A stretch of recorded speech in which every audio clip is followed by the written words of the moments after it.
चले वतन की ओर डाल के प्रेम की डोर।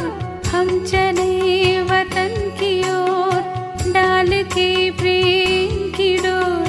बाबा खींच रहा है आज सहज ही अपनी। 18/4/1982 அவ்யக்தவாணியின் தொடர்ச்சி.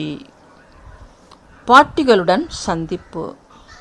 கர்ம பந்தனத்திலிருந்து விடுபட்ட நிலையின் அனுபவம் செய்வதற்காக கர்மயோகி ஆகுங்கள். எப்பொழுதும் ஒவ்வொரு காரியத்தை செய்து கொண்டே கர்மத்தின் பந்தனங்களிலிருந்து விடுபட்ட, மேலும் தந்தையின் அன்பான அந்த மாறி தன்னை விலகிய மற்றும் அன்பான ஆத்மாவாக அனுபவம் செய்கின்றீர்களா? கர்மயோகியாகி காரியம் செய்பவர் ஒரு பொழுதும் செய்யும் காரியத்தின் பந்தனத்தில் வருவதில்லை. அவர் எப்பொழுதும் பந்தனத்திலிருந்து விடுபட்ட யோக சொரூபமானவராக இருப்பார். கர்மயோகி ஒரு பொழுதும் நல்லது மற்றும் தீய காரியம் செய்பவர்களின் பிரபாவத்தில் வருவதில்லை. யாராவது நல்ல காரியம் செய்பவரின் தொடர்பில் வந்து அதன் குஷியில் வந்து விடுகிறார்கள். மேலும் யாராவது நல்ல காரியம் செய்யாதவர் சம்பந்தத்தில் வந்தால் கோபத்தில் வந்து விடுகிறீர்கள், அல்லது அவர் மீது வெறுப்பு அல்லது பொறாமை வந்து விடுகிறது என்று அந்த மாதிரி இருக்கக்கூடாது. இதுவும் கர்ம பந்தனம். கர்ம யோகியின் எதிரில் யார் எப்படிப்பட்டவராக இருந்தாலும் அவர் எப்பொழுதும் விலகி இருப்பவராக மற்றும் அன்பானவராக இருப்பார். ஞானத்தின் மூலமாக இவருக்கு இந்த நேரம் இந்த பங்கு நடந்து கொண்டிருக்கிறது என்று தெரிந்து கொள்வார். வெறுப்படைபவர்கள் மீது தானும் வெறுப்பு கொள்வது என்பது கர்மத்தின் பந்தனம். அந்த மாறி கர்மத்தின் பந்தனத்தில் வருபவர்கள் ஒரே சீராக இருக்க முடியாது. சில நேரம் ஒரு மனநிலையிலும் வேறு நேரம் வேறு மனநிலையிலும் இருப்பார்கள். எனவே நல்லவரை நல்லவர் என புரிந்து சாட்சியாகி பாருங்கள். மேலும் தீயவரை இரக்க மனமுடையவராகி இரக்க பார்வையுடன் பரிவர்த்தனை செய்வதன் சுப பாவனையோடு சாட்சியாகி பாருங்கள். இதைத்தான் கர்ம பந்தனத்திலிருந்து விலகிய நிலை என்று கூறுவது. ஏனென்றால் ஞானத்தின் அர்த்தமே அறிவு, விவேகம். எந்த விஷயத்தின் அறிவு? கர்மத்தின் பந்தனங்களிலிருந்து விடுபடுவதற்கான அறிவைத்தான் ஞானம் என்று கூறுவது. ஞானி ஒரு பொழுதும் பந்தனங்களில் வசமாக மாட்டார். எப்பொழுதும் விலகி இருப்பவராக இருப்பார். சில நேரம் விலகி இருப்பவராக ஆகின்றீர்கள், மேலும் சில நேரம் கொஞ்சம் ஆட்டம் கண்டீர்கள் என்று அப்படியும் இருக்கலாகாது. எப்பொழுதும் பாவங்களை வென்றவராக ஆக வேண்டும் என்ற லட்சியத்தை வையுங்கள். கர்ம பந்தனத்தை வென்றவர் ஆக வேண்டும். இந்த நீண்ட காலத்து பயிற்சி நீண்ட காலத்தின் பலன் பெறுவதற்கான காரணமாகிவிடும்.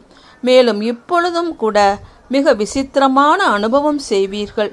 எனவே நிரந்தரமான விலகி இருப்பவராகவும் நிரந்தரமான அன்பானவராகவும் ஆகுங்கள். இதுதான் தந்தைக்கு சமமான கர்ம பந்தனத்திலிருந்து விடுபட்ட நிலை. இரண்டாவது, பழைய மூத்த சகோதரிகளை பார்த்து பாப்தாதா கூறினார், இந்த குரூப்பை எந்த குரூப் என்று கூறலாம்? முதலில் தொடக்கத்திலோ அவரவர்களுக்கென்று பெயர் இருந்தது.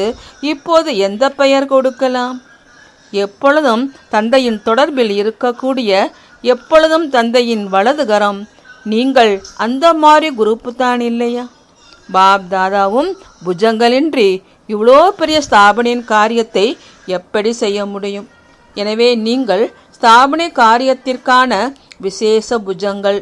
வலது கரம்தான் விசேஷ புஜமாக இருக்கும். ஆதி ரத்தினங்களை எப்பொழுதும் பாப்தாதா ரியல் கோல்டு, உண்மையான தங்கம் என்று கூறுகின்றார். அனைத்து ஆதி ரத்தினங்களும் உலக மேடையில் விசேஷ பங்கை செய்து கொண்டிருக்கின்றீர்கள். பாப்தாதாவும் ஒவ்வொரு விசேஷ ஆத்மாவின் விசேஷ பங்கை பார்த்து மகிழ்ச்சி அடைகின்றார். அனைவரின் கதாபாத்திரமோ விதவிதமாக இருக்கும் இல்லையா? ஒரே மாதிரியாகவோ இருக்க முடியாது. ஆனால் ஆதி ரத்தினங்களுக்கு விசேஷமாக நாடகத்தின் அனுசாரம் விசேஷ பங்கு இருக்கிறது என்பதோ உண்மை. ஒவ்வொரு ரத்தினமாகிய நீங்கள் குறிப்பாக விசேஷத்தின் ஆதாரத்தினால்தான் முன்னேறி சென்று கொண்டிருக்கின்றீர்கள். மேலும் முன்னேறி சென்று கொண்டே இருப்பீர்கள். அது என்ன விசேஷம்? அவைகளை நீங்களும் தெரிந்திருக்கிறீர்கள், மேலும் மற்றவர்களும் தெரிந்திருக்கிறார்கள். ஆனால் நீங்கள் விசேஷம் நிரம்பிய விசேஷ ஆத்மாக்கள். அந்த மாதிரி ஆதி ரத்தினங்களுக்கு பாப்தாதா பல லட்சம் மடங்கு பாராட்டுக்கள் வழங்குகின்றார். ஏனென்றால் தொடக்கத்திலிருந்தே சகித்து கொண்டு ஸ்தாபனையின் காரியத்தில் சாக்கார சொரூபத்தில் விருத்தியடைய செய்வதற்காக பொறுப்பாளர் ஆகியிருக்கின்றீர்கள். அப்படி யார் ஸ்தாபனையின் காரியத்தில் சகித்து கொண்டார்களோ அதை மற்றவர்கள் செய்யவில்லை. உங்களுடைய சகித்து கொள்ளும் சக்தியின் விதை இந்த பணத்தை உருவாக்கியது. அப்படி ஒவ்வொருவரும் என்னென்ன சகித்து கொண்டார்கள், எப்படி சக்தி ரூபத்தை காண்பித்தார்கள் என்று பாப் தாதாவும் முதல் இடை கடையை பார்க்கின்றார். மேலும் விளையாடுவது போலவே சகித்து கொண்டார்கள். சகித்து கொள்ளும் ரூபத்தில் சகித்து கொள்ளவில்லை, விளையாடிக்கொண்டே சகித்து கொள்ளும் பங்கை செய்வதற்கு பொறுப்பாளராகி தன்னுடைய விசேஷமான கதாநாயக பாத்திரத்தை பதிய வைத்து விட்டார்கள்.